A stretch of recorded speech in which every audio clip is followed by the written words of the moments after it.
उसको पूरा कर रही है, गवर्नमेंट भी कर रही है, और हमारे जो प्राइवेट सेक्टर में थोड़ा सा गड़बड़ हो रही है, क्योंकि I am not satisfied with the private sector. Government में तो फिर आप कुछ नॉर्म रख लेते हैं, लेकिन प्राइवेट सेक्टर में तो बहुत बुरी हालत है, I must say. As far as the teaching is concerned, as far, क्योंकि उसके पास तो बिल्कुल फैकल्टी नहीं है। जो थोड़ा बहुत वो रखते हैं, अगर आपके पास 10 एक सब्जेक्ट में टीचर चाहिए तो वो 2-3 से काम चला रहे हैं, मेरे को पता है। ठीक है। और वहाँ पर अगर 150 की एडमिशन है तो अप्लाई करते हैं 200 के लिए, 200 है तो 250 के लिए करते हैं, लेकिन फैकल्टी तो है नहीं पढ़ाने के लिए। ना कॉरेस्पॉन्डिंगली उनके पास लेक्चर थिएटर हैं, ना कॉरेस्पॉन्डिंगली उनके पास ऑपरेशन थिएटर्स हैं। तो इस तरीके से जो इंफ्रास्ट्रक्चर है वो भी डेवलप नहीं होता है। आपके यूसी उनके लिए हॉस्टल फैसिलिटीज चाहिए, वो भी नहीं है।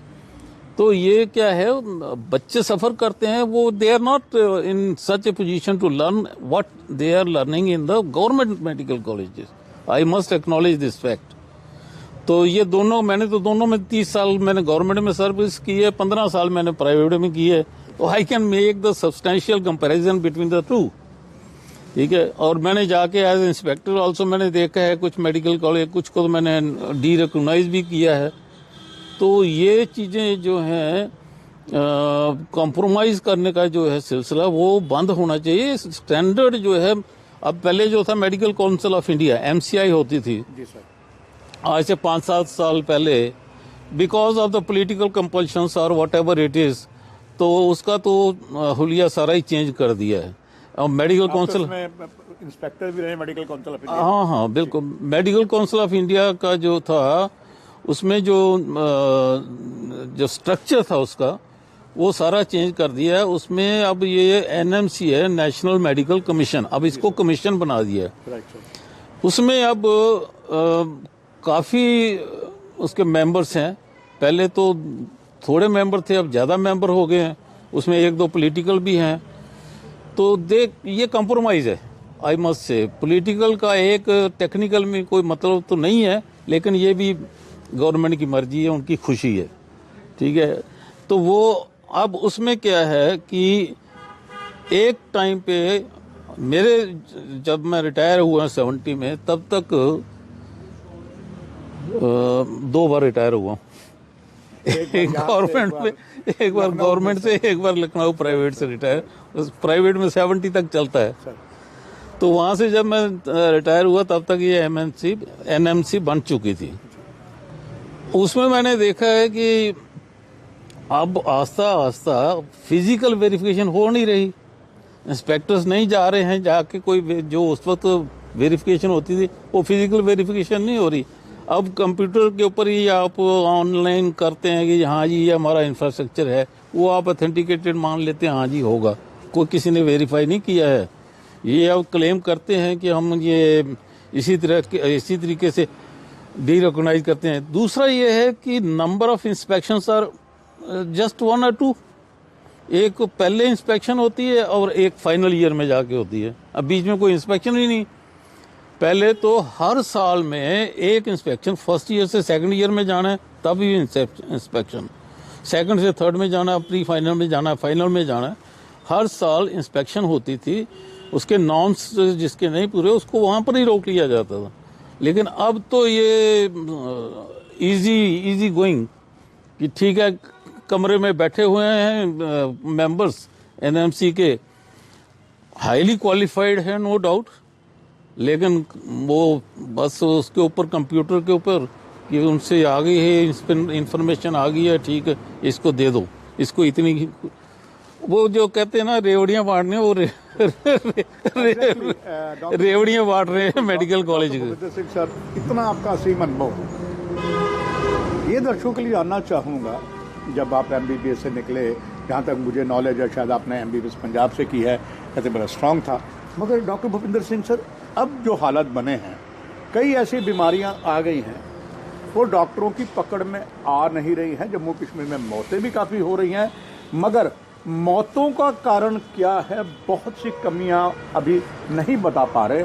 मगर जो आपके समय में था, कोई भी doctor Bhupinder Singh sir case maximum होता था, कॉज ऑफ डेथ पता लग जाता था। अब क्या वजह हुई सर कि पूरी सरकार असमंजस में है? ऐसा क्यों? मैं एक चीज यहाँ पर आपको बताना चाहूँगा, बहुत इम्पोर्टेंट है सर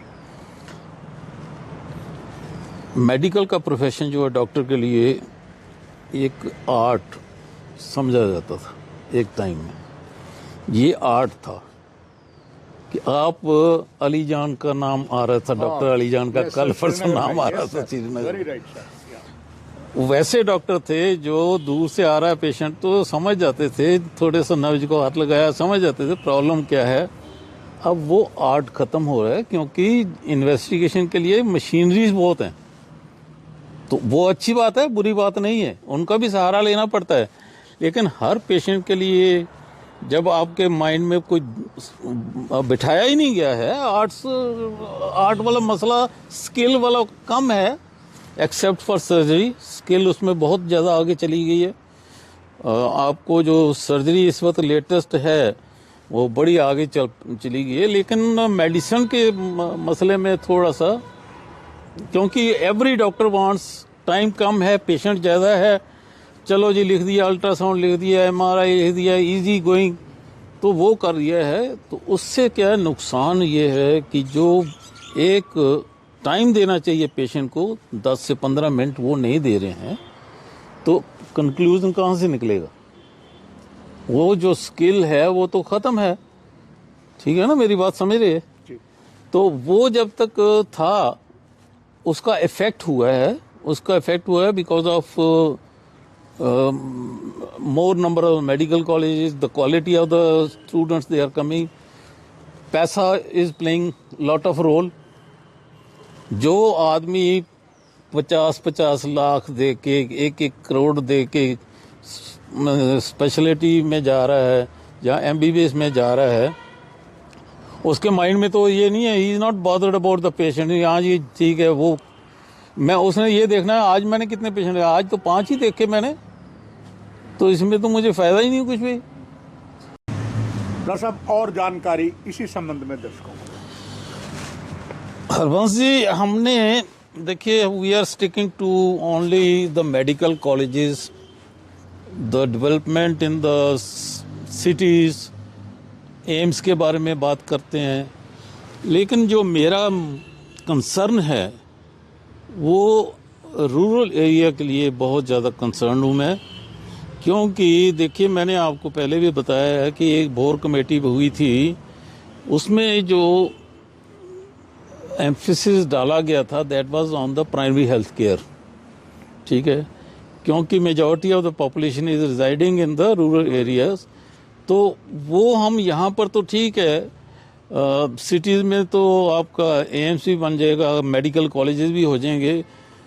हमारा जो डेवलपमेंट होना चाहिए एट द लोएस्ट लेवल, हमारा लोएस्ट लेवल जो आजकल उसको वेलफेयर सेंटर बोलते हैं, पहले सब हेल्थ सेंटर बोलते थे, वहाँ से शुरू होता है। एक पॉपुलेशन जो विलेजेस में है उनको ये चीज़ें एक्सेसिबल नहीं हैं। हर एक आदमी जो है एम्स में नहीं दौड़ता है, हर एक आदमी ना मेडिकल कॉलेज में दौड़ता है। तो उसके लिए जो हमारा सिस्टम बना था कि सब हेल्थ सेंटर जो है विलेज लेवल से शुरू होना चाहिए, वहाँ पर डेवलप करना चाहिए। डेवलप हुए भी हैं, 3000 to 5000 पॉपुलेशन के लिए सब हेल्थ सेंटर है हमारे, लेकिन कुछ जगह पे उनको डेवलप नहीं किया इतना जितना होना चाहिए था। सेकंड इज कि वहाँ से जो थोड़ा सा ऊपर लेवल है, एक primary health centre 30,000 patient, 20 to 30,000 population के लिए एक प्राइमरी हेल्थ सेंटर, उसके बाद फिर आपका कम्युनिटी हेल्थ सेंटर जो 80,000 से लेके 1,20,000 तक की पॉपुलेशन के लिए, देन सब district hospital and district hospital. तब तो ठीक है, डिस्ट्रिक्ट हॉस्पिटल हमने डेवलप कर लिया, लेकिन जो नीचे से हमारा रेफरल सिस्टम चलना था वो तो हमारा वेलफेयर सेंटर से ही चलना है। तो उसके लिए क्या the government is laying more emphasis कि नहीं, ये हमारे डॉक्टर नहीं जाते हैं पेरीफेरी में।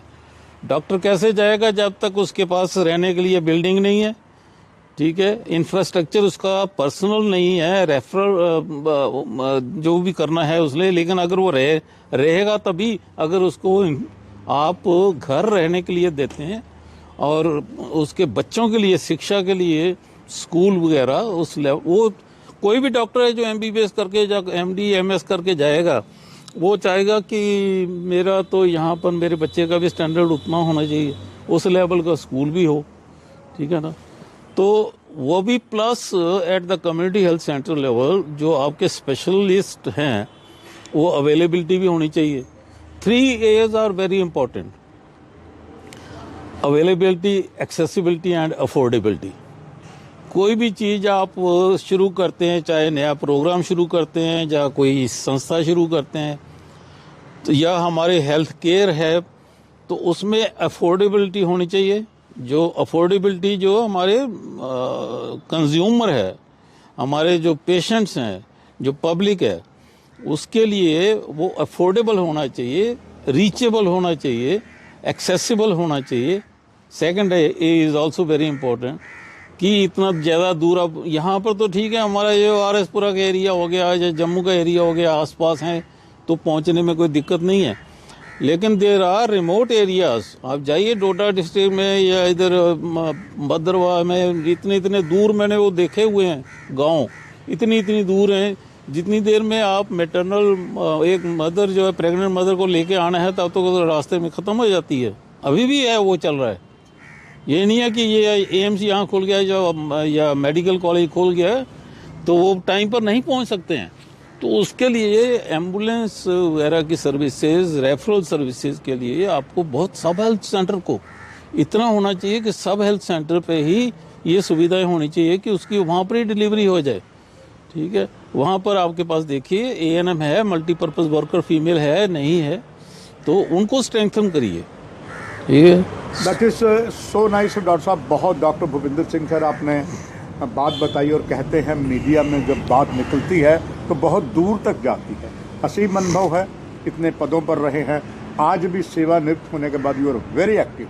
आखिर में आपका एक संदेश देखने वाले सभी दर्शकों में, और इनमें सरकार भी है, स्वास्थ्य विभाग भी है, जनता भी है, पॉलिटिशियंस भी हैं, उन सभी को डॉक्टर भूपिंदर सिंह सर आपका एक संदेश। देखिए, 2 ही एरियाज होते हैं, एक तो आपके एजुकेशन होती है और दूसरा होता है हेल्थ। तो हम इनको पिलर्स बोलते हैं, कोई भी सोसाइटी के ये 2 पिलर होते हैं, और दोनों में ही जितनी ज़्यादा अवेलेबिलिटी होगी, जितनी ज़्यादा इसमें एडवांसमेंट होगी, उतना ही अच्छा है। और ये जनरल पब्लिक के लिए मैं कहूँगा कि आम जो अवेलेबिलिटी आपके एरिया में है उसको आप अवेल करें, या इधर उधर जो ये बाबा आजकल बड़े प्रचलित हो रहे हैं, बाबा हर बाबा जो है वो भी कैंसर का इलाज कर रहा है और क्या कुछ कर रहे हैं, तो इन चीज़ों से बचिए। और दर्शकों, ये थे एक हमारे पास महान शख्सियत डॉक्टर भूपिंदर सिंह। मैं पर्सनली तौर से सर को पिछले 40 सालों से जानता हूँ, और आज हम बड़े सौभाग्यशाली हैं, तभी मीडिया उनके निवास स्थान पर आए और हमसे बात करने के लिए राजी हो गए। सर, दिल से आपका धन्यवाद। और मुझे पूरी उम्मीद है हर बात जो ज्ञानवर्धक है, सरकार इसको पॉजिटिव देखकर इसमें सुधार करेगी, और जनता भी आपके द्वारा बताए गए संदेश पर चिन्हों पर चलेगी। सर, आपका बहुत बहुत धन्यवाद। दर्शकों, यही इजाज़त, नमस्कार। Thank you.